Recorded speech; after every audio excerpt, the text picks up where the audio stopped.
കാട്ടാനകളെ തുരുത്താൻ കുറുവടിയുമായി വീട്ടമ്മമാർ. നമസ്കാരം, നാട്ടുരാജ്യ ന്യൂസിലേക്ക് സ്വാഗതം. വീണ്ടും നാട്ടിൽ കാട്ടാന ശല്യം. മൂലമറ്റം അറക്കുളം പഞ്ചായത്തിലും കാട്ടാന ശല്യം.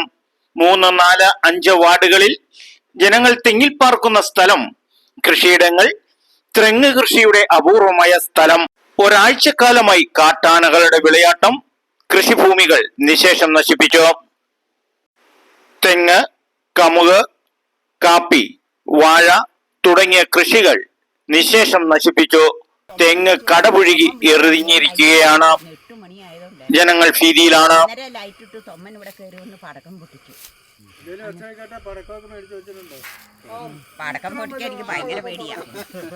ഞാൻ അന്നേരം തൊമ്മനെ വിളിക്കല്ല, ജോസൂട്ടിയെ വിളിക്കും. അതേ നടക്കുള്ളൂ. ആകെയുള്ള ആശ്രയം തൊമ്മനും ജോസുകുട്ടിയുമാണെന്ന് വീട്ടമ്മ പറയുന്നു.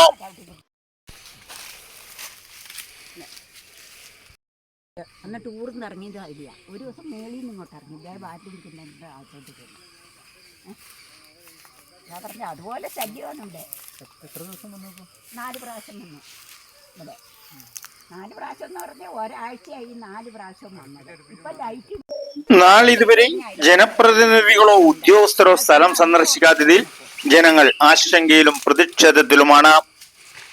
Arakkulam ward member BJP PA വേലുക്കുട്ടനും സംഘവുമാണ് സ്ഥലത്താദ്യമായി എത്തി വിവരങ്ങൾ നാട്ടിൽ അറിയിച്ചത്. കഴിഞ്ഞ ഒരാഴ്ച കാലത്തിനിടയ്ക്ക് 4 പ്രാവശ്യമാണ് ഈ പറമ്പിൽ തന്നെ ആന കയറി നാശം വിതച്ചത്. നിരവധി തെങ്ങുകളാണ് ഈ പറമ്പിൽ മറിച്ചിട്ടിരിക്കുന്നത്. നിരവധി കവുങ്ങുകളും അതുപോലെ തന്നെ നശിപ്പിച്ചിട്ടുണ്ട്. വാഴക്കൂട്ടമൊന്നുമില്ല, വാഴയെല്ലാം കാട്ടാന നശിപ്പിച്ചു. ഈ വന്യജീവികളെ ഇതിനകത്തിൽ നിന്ന് തുരത്താനായിട്ട് ഈ മനുഷ്യരുടെ കയ്യിൽ ആകെയുള്ളത് 50 രൂപ അല്ലെങ്കിൽ 60 രൂപ വില വരുന്ന LED ലൈറ്റുകൾ മാത്രമാണ്. അത് ഈ തെങ്ങിൻതോലുടനീളം അവിടെ ഇവിടെയായി സ്ഥാപിച്ചിട്ടുണ്ട്. ഇതിൽ നിന്ന് കിട്ടുന്ന വെളിച്ചം കണ്ടു വേണം കാട്ടാന ഇവിടെ നിന്ന് ഓടിപ്പോകുവാൻ. എത്രമാത്രം പ്രായോഗികമാണ് എന്നുള്ള കാര്യമാണ് നമ്മൾ ചിന്തിക്കേണ്ടത്.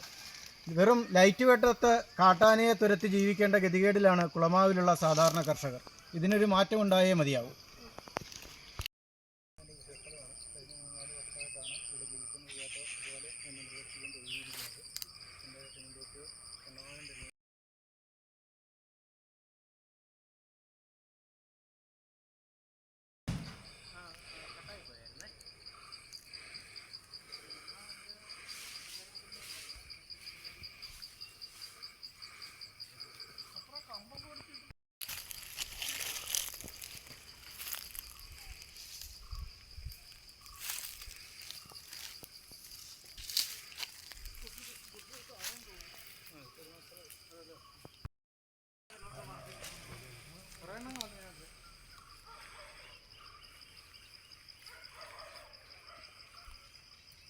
അറക്കുളം വാർഡ് മെമ്പർ BJPയുടെ നേതൃത്വത്തിൽ PA വേലുക്കുട്ടനും സംഘവുമാണ് ഈ സ്ഥലം സന്ദർശിച്ച് കാര്യങ്ങൾ വിലയിരുത്തിയത്. നാട്ടുരാജ്യ ന്യൂസിനു വേണ്ടി റിപ്പോർട്ടിംഗ് KK വിജയൻ.